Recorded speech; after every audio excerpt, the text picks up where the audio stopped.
Hey, what's going on? My name's DeeSimilar. Welcome to the channel. So I've been on the hunt for an actually useful tactical grenade in Black Ops 6. The traditional throwables, they feel underwhelming, and I've done videos kind of breaking them down. I'm not going to spoil those videos, but here we are right now looking at the shock charge. In this video, I'm going to be breaking down how the shock charges work, if there's any counters, and how to best go about using them. If you guys find this video useful or enjoyable, make sure you tap that like button and consider getting subscribed to the channel. Any help is greatly appreciated.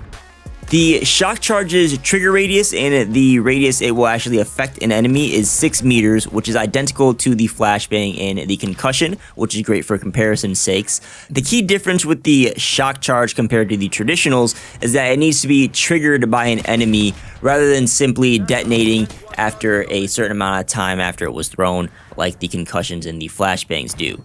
And while the shock charge does need to be triggered, it does detonate instantly once it touches a surface and an enemy is in range. And that surface can be, anywhere on the map or an actual player themselves. And because of that, you are able to use these like a traditional tactical and throw them in the middle of an engagement. Now, more importantly, what the shock charge actually does is it will restrict a player's movement. Unlike the concussion, the shock charge significantly restricts movement in all directions. It's very reminiscent of the old school Call of Duty stun effect. The shock charge, however, does not affect rotational movement. When you are being shocked, you are able to rotate at a normal speed and you can fire your weapon, but you will not be able to move side to side at all. The shock charge also disables aim down sights, and it will disable the stance change mechanic. So if you're standing, you're going to be stuck standing. If you're crouched, you're stuck crouch, and same thing with prone until the shock charge expires. The shock charge lasts for a total of about 1.25 seconds. It gives you about the same window of opportunity as the concussion grenade does, which is pretty similar to the flashbang. That kind of goes to show that they've intentionally designed tacticals to have a short window of effectiveness. Though I will say the shock charge effect is much more effective because it is very restrictive with the player's movement.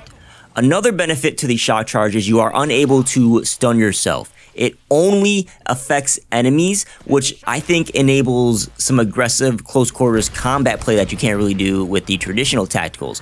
The shock charge also affects multiple targets that are within its range, just like the traditional tacticals do. And unique to the shock charge is that you can set these things up as traps on any surface. You can stick them to the ground, to the wall, to the ceiling. You can get really tricky with your placement and put them places where enemies won't expect them. I think that opens up a different gameplay style that the traditional tacticals don't. It opens up more defensive play, it gives you more map control, which you've probably seen me do a little bit in the gameplay. But you can also use them to be aggressive, like you would with a stun or a flash grenade. The last kind of mechanic thing worth mentioning that I think is also really beneficial to the shock charge is there really isn't any counters for it. The only counter that exists in the game right now is the new Shadow perk, which is a green tier 2 perk, and that makes you immune to detonating shock charges.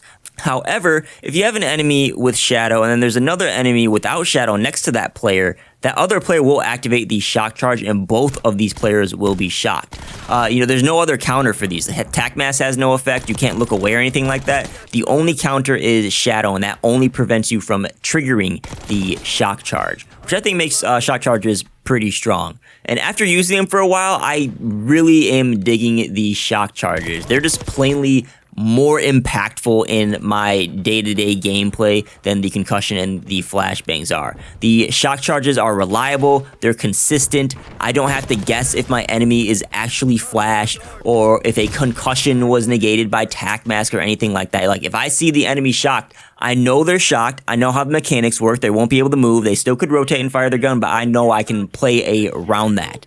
There's no guessing, which I think is part of the frustration with the traditional tacticals in Black Ops 6. Now, are these shock charges a direct replacement for the traditional tacticals? I think they kinda are, I certainly will be using shock charges over the traditionals moving forward, but they do function a bit differently. That's why I can't necessarily say they're a direct replacement. Like the concussions and the flash grenades are a tad more flexible because you can bounce them around corners, which you can use to set up engagements or to feel players out or things like that. The shock charge can't really be used to set up engagements around the corner in that way. They can be set up at a corner for an enemy to come to you, which is why they're a bit more defensive. But like if you want to engage or, you know, using the feel players out or something like that, you will need direct line or a pretty close line of sight, and that is a bit more riskier to do with the shock charges. But again, I think these shock charges are way better in my opinion. Now, last question here, will I be maining shock charges moving forward? And that's a question I will ultimately be answering in my worst to best for the tactical grenades, which will probably be coming up somewhere early in the new year. I will say something like a stim shot is pretty appealing, but shock charges definitely are up there. But that's my thoughts. Let me know what you guys think down below in the comments. Have you used shock charges, or will you be trying them out now that you kind of know what they do? If you guys haven't liked the video, you're contractually obligated to tap that like button. You watched the video all the way through. Congratulations. Also, if you're not subscribed, consider getting subscribed to the channel. Thank you so much for watching. My name's DeeSimilar, and I'll catch y'all on the next one.